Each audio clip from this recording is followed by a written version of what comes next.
Ce sont les plus grandes et les plus lourdes créatures de la Terre. Propulsées par d'immenses queues, elles passent la majeure partie de leur temps au fond des océans.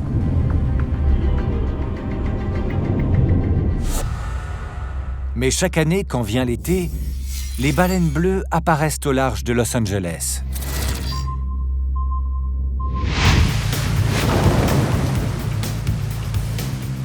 Et pour l'écologiste Harry Friedlander, c'est l'occasion rêvée pour les étudier.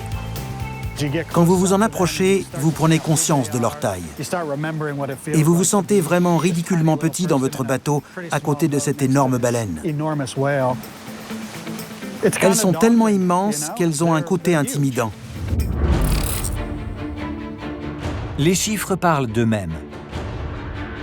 Comparé à nous, une baleine est si gigantesque que 90 personnes pourraient tenir sur sa seule queue.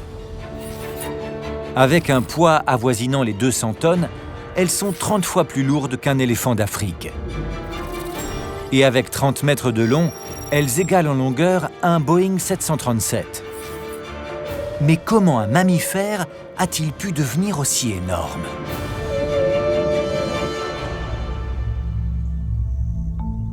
Malheureusement, ce n'est que lorsqu'une baleine s'échoue sur la plage que les scientifiques peuvent vraiment étudier leur anatomie. Là, nous sommes à l'intérieur de la cage thoracique de la baleine, avec de chaque côté les côtes. Là, vous avez le cœur, et là, l'estomac. Son cœur, de la taille d'une voiture, est relié à plus d'1 million de kilomètres de vaisseaux sanguins, soit 2 fois la distance aller-retour de la Terre à la Lune. Mais il y a une partie du corps qui surpasse en taille toutes les autres, c'est la gueule.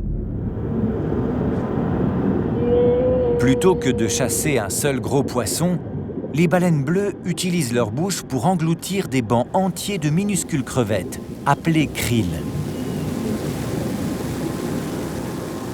Les gens trouvent ça bizarre que l'animal le plus grand ayant jamais existé se nourrisse de si petites bêtes. Mais les baleines bleues ne se disent pas « Tiens, voilà du krill, je vais les attraper ».